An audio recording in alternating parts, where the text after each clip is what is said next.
Hello नाई welcome you to world affairs. मैं हूं प्रशांत धवन। अगर आपने वर्ल्ड अफेयर्स को अभी तक सब्सक्राइब नहीं किया है तो subscribe to world affairs now. यहाँ पे आप देखोगे आइकॉनिक फोटो है व्हाइट हाउस और हमेशा यहाँ पर जो अमेरिका का झंडा है ऊपर लहराता है, मगर आज के समय ये झंडा आधा नीचे कर दिया जा चुका है क्योंकि पूरा अमेरिका शोक मना रहा है अफगानिस्तान में हुए अटैक की। क्योंकि इस अटैक में ना सिर्फ अफगान नेशनल्स मारे गए हैं, कई अमरीकी मारे गए हैं। टोटल 13 यूएस सर्विसमैन मारे गए, इनमें से 12 थे मरीन। ना मरीन क्या होता है? देखो, मरीन है यूएसए के सर्वश्रेष्ठ सोल्जर्स। यूएस आर्मी के एक सोल्जर को उतनी ट्रेनिंग नहीं मिलती जितनी एक मरीन को मिलती है। मरीन क्राइसिस सिचुएशन, कॉम्बैट सब कुछ कर सकता है। यूएस गवर्नमेंट करोड़ों रुपए खर्चती है एक मरीन की प्रॉपर ट्रेनिंग में, और 12 मरीन यहाँ पे मारे गए हैं। ये आप अगर देखो तो यूएस के दृष्टिकोण से पिछले 10 साल का सबसे बड़ा आतंकवादी हमला है यूएस सोल्जर्स पर इन अफगानिस्तान।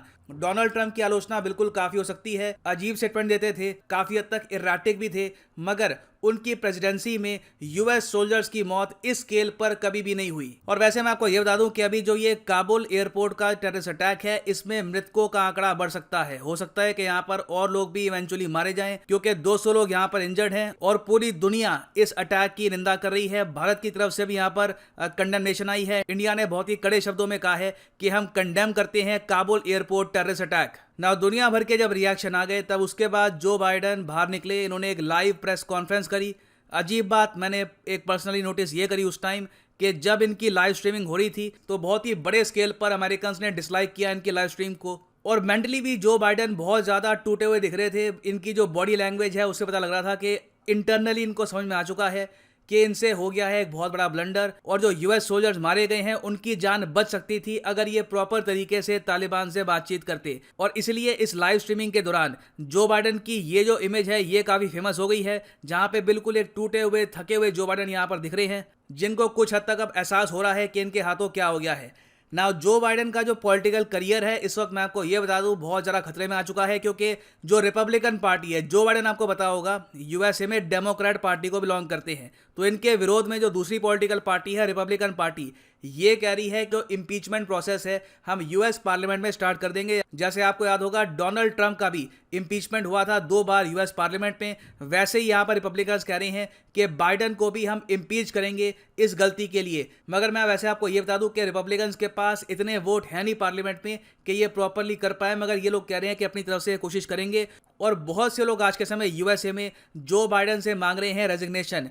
देखिए, इस इवेंट के बाद मैं कह सकता हूं पॉसिबिलिटी है कि बाइडन इवेंचुअली अपने 4 साल पूरे ना करे। जो 4 साल का टेन्योर होता है यूएस प्रेसिडेंट का, मोस्ट प्रॉब्ली ये पूरा नहीं करने वाले, रास्ते में ये हट जाएंगे और उसके बाद कमला हैरिस टेक ओवर कर लेगी as the first female president of USA. मगर जब तक अभी बाइडन है, इनका काम अभी खत्म हुआ नहीं है। जहां तक मैं देख पा रहा हूं, अब ये एक और बड़ा ब्लंडर करने वाले हैं। जो पहला ब्लंडर था वो अपने आप पे बहुत डेवास्टेटिंग था, मगर ये अब करेंगे उससे भी बड़ा ब्लंडर, क्योंकि इन्होंने अपने स्पीच में ये कह दिया कि मैं कसम खाता हूं, ये यूएस प्रेसिडेंट कह रहे हैं, मैं कसम खाता हूं कि आईसिस इस्लामिक स्टेट जिसने ये आतंकवादी हमला किया है, इसको मैं हंट डाउन करूंगा, इनको मैं बर्बाद कर दूंगा। और ये इनकी जो स्टेटमेंट है ये काफ़ी फेमस हो गई है कि वी विल नॉट फॉरगिव, हम क्षमा नहीं करेंगे, वी विल नॉट फॉरगेट, हम भूलेंगे नहीं कि हम पे ये आतंकवादी हमला किया गया ना। अब आप यहाँ पे पूछोगे अच्छा तो इस्लामिक स्टेट अब अफगानिस्तान में आ चुकी है ना। पहला क्वेश्चन आपका यहाँ पर यही होगा,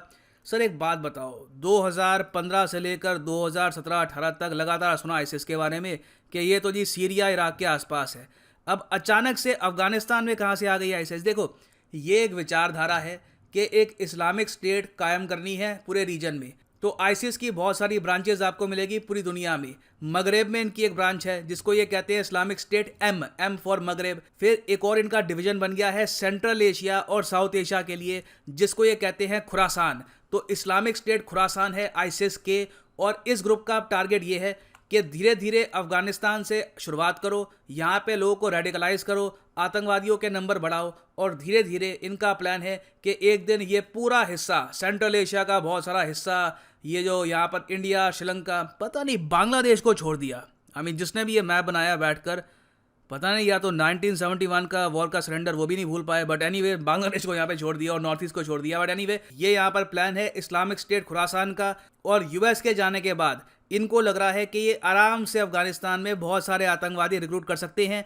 नाउ अब जो बाइडन ने ये कह दिया है कि जो ये इस्लामिक स्टेट खुरासान है ना, इसको मैं डिस्ट्रॉय कर दूंगा। अब क्वेश्चन आता है कैसे डिस्ट्रॉय करेंगे? आप तो अफगानिस्तान छोड़ रहे हो, वो भी बहुत जल्दी से आपने छोड़ा। अब इसको डिस्ट्रॉय आप कैसे करोगे? एयर बॉम्बिंग करके? उससे ज़्यादा कुछ डैमेज आप कर नहीं पाओगे। तो इन्होंने यहाँ पर ये स्टेटमेंट दी है जो मेरे ख्याल से इंडिया के लिए एक बहुत ज़्यादा बैड न्यूज़ है। इन्होंने ये कह दिया है कि हमारे जो अफगानिस्तान में एलाइज हैं उनको हम सपोर्ट करेंगे और आईसिस के एसेट्स को डिस्ट्रॉय करेंगे।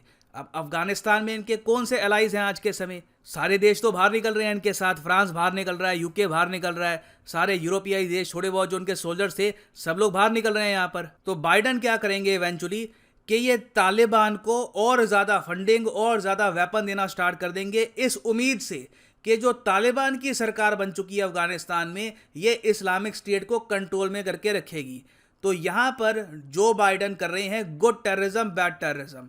जो बाइडन की जब पॉलिसी होने वाली है कि तालिबान गुड टेररिज्म और उसके बाद इस्लामिक स्टेट ये बैड टेररिज्म, तो जो गुड आतंकवादी है, जो यूएसए का फंडेड आतंकवादी है, ये यहाँ पर खराब आतंकवादी को रोक के रखेगा। ये इंडिया की फॉरेन पॉलिसी से बिल्कुल अलग है।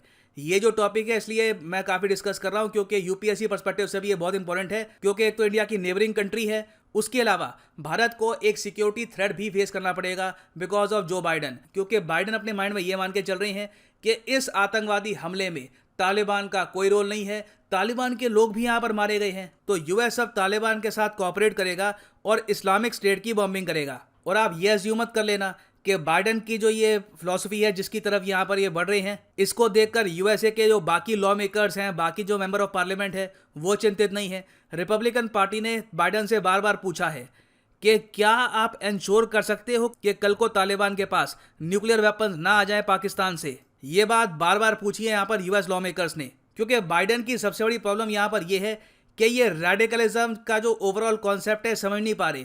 इंडिया की देखिए फॉरेन पॉलिसी क्रिस्टल क्लियर है इस मामले में कि आतंकवाद खराब है, किसी भी फॉर्म में हो, चाहे वो तालिबान हो चाहे वो आईसिस हो। तो अभी के लिए दुनिया यहाँ पर यही उम्मीद कर सकती है कि तालिबान जेन्युइनली इस्लामिक स्टेट के अगेंस्ट ही खड़ा हो, ये यहाँ पर आईसिस को रोकेंगे। क्योंकि अगर ऐसा ना हुआ तो इवेंचुअली क्या होगा कि अफगानिस्तान से इतना आतंकवाद बाहर निकलेगा कि ये यूरोप, यूएस, इंडिया हर देश को हिट करेगा इन द नियर फ्यूचर। और इतने सीरियस डिस्कशन के बाद फाइनली प्रमोशन। सो अनअकैडमी के कॉम्बो पैकेजेस अवेलेबल हैं फॉर यूपीएससी। सिंपली यहाँ पर जाओ कमेंट सेक्शन में, यहाँ पे आपको मिलेगा लिंक पे आप क्लिक कर सकते हैं। And again look, this package is really good क्योंकि यहाँ पे आप यूपीएससी प्रीलिम्स, मेंस, ऑप्शनल तीनों की ही तैयारी आप कर पाएंगे। ये सारे पैकेजेस अलग अलग परचेज करोगे तो 10 से लेकर 15,000 वैसे आपको एक्स्ट्रा पे करने होंगे। तो एक तो पैकेज का डिस्काउंट यहाँ पे आपको मिलता है, उसके अलावा एडिशनल डिस्काउंट आपको लगेगा अगर आप यूज करते हैं promo code PD10। The prices will fall even more, so use the code PD10 and save your hard earn money. So इसी नोट के साथ ये है यहाँ पर वीडियो का अंत। Thank you for listening and as always God bless you all.